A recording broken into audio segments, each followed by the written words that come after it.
The Dodgers are 4 wins away from a repeat, but they're also one reliever short. Joe Alt's return to the Chargers allows Justin Herbert a chance to throw the football, so kudos. And a federal gambling probe doesn't implicate LeBron James, but it sure sounds sus enough for the Tinfoil Hat Brigade. Good morning. I'm James. And this is your daily dose of sports and snark for the greatest sports city in the world, Los Angeles. This is the Faithful Angelenos Morning Report. It is October 24th, 2025. We added again multiple subscribers to the Angeleno Familia. Thank you for getting in on the ground floor. We're going to do our best to keep you informed. And if you like being in the know about LA sports, clickety-clack the like button. Clickety-clack the subscribe button. There's a notification bell. Hit that. It'll let you know when we drop an update. Sharing is caring. Let people know we exist. By all means, comment. Now, before we go through the news and notes, we have an expanded look at the scoreboard, and I want to start off with Chargers 37, Mini Scrotum 10. We're not right about everything on this channel. I try to admit when we're wrong, but we hit it on this forecast. We hit it big. If Joe Alt plays, Justin Herbert will have time to pass the ball, and that's going to make a big difference. That's going to lead to an easy win. Well, Alt was there, and Herbert threw for 3 touchdown passes, 227 yards. The Bolts even were able to run the ball with effectiveness. Kamani Vidal rushes for 117 yards. It's his second time eclipsing 100 yards in a game. Look, this game was about what the Vikings didn't have, I would say, even more than what the Chargers got back, because the Vikings had nothing. Carson Wentz got the living hell kicked out of him. He was sacked 5 times. You half expected Duke to yell to Rocky Balboa to throw the damn towel before Drago broke Wentz. It was that much of a booty kicking. Now, having said that, not a perfect night for the Chargers. Guard Mekhi Becton went down with an ankle injury, so if you're keeping score, he's missed time with a concussion, he's missed time with a hand injury, now the ankle. Basically, everything has happened to this guy except having his intestines ripped out. Derwin James also pulled. He was seen in a walking boot by the end of the game. Starting cornerback Tarheeb Still banged up his knee. Now, losing a couple of defensive backs, and we don't know how long they're out, might not matter much against Carson Wentz. When you're going up against the rest of the NFL, ruh-roh, but for now, celebrate the win. We've been talking about this ever since this rash of injuries happened. The Chargers may not be world beaters now, but they are going to have to scratch for every single win they can get. And they've got a couple since this rash started to rash. So yeah, be happy in the interim. Also, the Kings defeated Dallas in overtime 3-2. Also, let's go to today. Dodgers at Toronto at 5. Game 1 of the World Series. Blake Snell gets the ball for LA. Them being just 4 wins away from that repeat, which hasn't happened in decades. Now, we've discussed why I believe the Dodgers are going to win the series. I would even go so far as to predict it's going to be a short series. Now, for those of you who did not see our preview a day or so ago, it goes like this. We don't have to overthink it. The Dodgers are a very patient baseball team. They'll be patient at the plate, which is going to gas the Blue Jays starters. And by the way, the Blue Jays starters aren't as good as the Dodgers starters. And when those Blue Jays starters get weary, if you think the Dodgers bullpen gives you the ick, Toronto's bullpen will make you hurl until you hallucinate about lost relatives. That bullpen is bad. The Blue Jays don't suck, but they were pushed to 7 games by Seattle, whereas the Dodgers only needed 5 games to dispatch the team with the best record in baseball. This is not something that we have to overthink.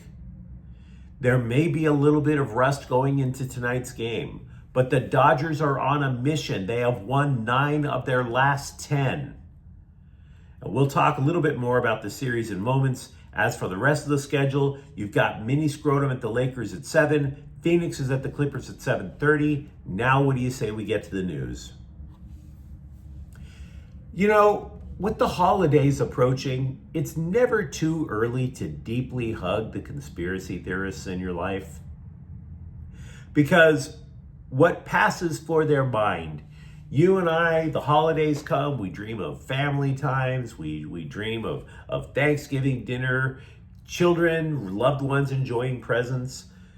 Conspiracy theorists now are getting everything they want. Half-baked schemes about how rigged the NBA is. And by the way, now, how they think LeBron James is at the center of it. Follow the money. We're going to hear that a lot online. We're going to see that a lot on television. Follow the money. It's LeBron. Because minutes after I posted yesterday's morning report, The Athletic reported that 2 former NBA players, one of which is a current NBA coach, both of them were arrested as part of a federal gambling probe. Over 30 people were shown the back of the squad car. Now, at the time the story broke, I was thinking, whatevs? Portland hired a bad guy to coach. Okay, not my problem. About an hour later, though, the story updated, and there is a very loose Lakers connection here. One of the guys who was arrested was former NBA player Damon Jones. He allegedly disclosed privileged information about an injured prominent basketball player to facilitate illegal sports betting with his boys. Basically, it's inside dope. ESPN and Athletic then reported that the prominent player was LeBron James. So that's a fine how do you do. There is a connection between Jones and James. They were teammates in Cleveland. Jones was also an unpaid, an unofficial, unpaid part of former Laker coach Darvin Ham's staff. Now, Jones is no longer with the team. He hasn't been ever since Ham got the heave-ho. Moreover, Jones had nothing to do with the Lakers at the time he sold information off about James not playing for the team prior to Laker games on February 9, 2023, January 19, 2024. But if you think that that's going to stop the accusations, that is not going to stop the online brigade, guys. This is going to be all about people who insist you follow the money. Follow the money. Look, this is going to get super messy for the NBA. And it should. You've got a problem with the Clippers that was about allegedly circumventing the rules of the salary cap to pay Kawhi. And now you've got a gambling probe that's definitely hit Portland and implicates LA, even though it doesn't implicate LA players or the Lakers organization of any crime. You just have the name of the glamour franchise now being involved in this. And frankly, this falls on Adam Silver, the commissioner. That Q-tip in a suit. You always looked at the guy and you just kind of had the vibe that he never had the integrity of the game high on his list of priorities. Worldwide growth, keeping the WNBA alive, doing whatever it took to maximize profit, that definitely was on his list. But for decades, how often have you seen people accuse the NBA of being rigged? This happened before Silver. This happened with David Stern ran things, and Silver was his hand-picked successor. What made anybody think that we were going to all of a sudden get ethics when Stern went to Silver? What made anybody think that? Nobody thought it. People were saying back then it was rigged for Jordan. Then people started saying it was rigged for Kobe. Then it was rigged for the Warriors. And now they're saying even before yesterday, that it's rigged for LeBron James. To say James has a legion of haters underscores just how much some people absolutely despise the man. They're more like arch nemeses, for Pete's sake. The reason I don't see James as part of this conspiracy, aside from the fact the feds don't see him as part of a conspiracy, the reason I don't see him as part of a conspiracy is super simple. LeBron James has over $1 billion. A billion. And you're going to tell me that LeBron James, one of the most fastidious, exacting, anal retentive, meticulous men who ever played for professional sports, has a secret life as a gambling addict who's neck deep with the Italian mob? You're going to tell me that? You really? Yeah, I don't see it. Could be wrong, but the feds don't see it. I don't see it. Just be ready when the conspiracy theorists in your life say that the entire Laker franchise has been bought off by the Illuminati. Let's get back to the Dodgers for a moment. You can count the number of Dodger relievers that you can trust on one finger.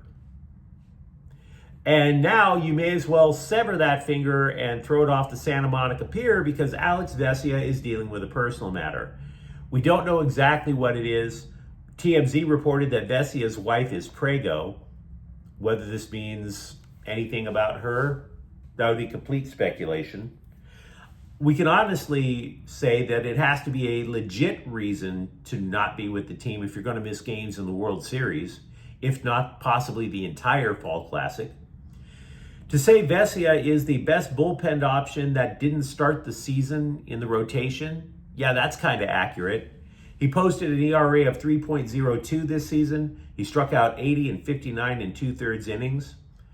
Maybe if you're a Dodger fan, as I am, you could suggest that we should all have faith in Anthony Bonda, but he is not a particularly effective matchup against Toronto. He is a lefty. The Blue Jays' best hitters are right-handed. It also makes you wonder if this gives Tanner Scott a back door to get on the roster and blow saves in the World Series. World Series rosters have to be submitted this morning. You can get a 3-day exception in the case of a family emergency. So theoretically, Vesia could be back in time for Game 3. We just don't know. The other big news was that Clayton Kershaw made the World Series roster because, duh. Meanwhile, you can say all you want about the Kings front office and you'd very likely be right. But at least the coaching staff isn't stupid. They knew damn well that the third defensive pairing of Brian Dumoulin and Cody Ceci worked about as well as any Kardashian with an NBA player, so they split them up. As a pair, Dumoulin and Ceci were outscored 5-0 so far this season. We talked about it a week and a half ago, how they had the second worst plus minus, both of them tied for the second worst plus minus in the NHL. Now, Dumoulin has gotten paired with Drew Doughty, Ceci with Mikey Anderson. I will grant you that 2 games is not exactly a huge sample size, but the Kings have only conceded 3 goals in that time. Despite a 3-game winning streak, despite being in the middle of a major recruiting center for college football, despite being in the greatest sports city in the world, ESPN ranked UCLA buck naked last among the 7 vacant college football coaching jobs in Power 4 conferences. Now, if you're a Bruins fan and you want to feel offended, if you want to clutch your pearls, go right ahead. Maybe it shouldn't be the 7th. But I think if we're going to be honest with ourselves, until the athletic department changes how it looks at football, this is not a bad ranking. They haven't won a conference title since Bill Clinton was denying sexual relations in the Oval Office. People have been getting all wrapped up into how Trump has brought down part of the East Wing. A couple of decades ago, the last time the Bruins were winning conference championships, something else went down in the Oval Office. Am I right, people? Am I right? So it's amazing how history oddly repeats itself, but I digress. Look, by the time 4 schools joined the Big Ten 2 years ago, UCLA had been neglected so bad, way behind the other 3 when it comes to football. And we have to be honest with ourselves. The athletic department has nobody else but to blame but themselves. But you let me know what you think in the comments thread. Talk to me. How thrilled are you now that we have a fall classic and a chance at upgrading our Dodger wardrobes with more championship gear? For that matter, Joe Alt returning to the Chargers. How optimistic are you? And if you enjoyed the update, don't forget to subscribe to Faithful Angelenos. We are talking LA sports every single day. Thank you for watching. I'm James, and we'll be back tomorrow. Faithful Angelenos is a Kian Cortel Queso production. Take care.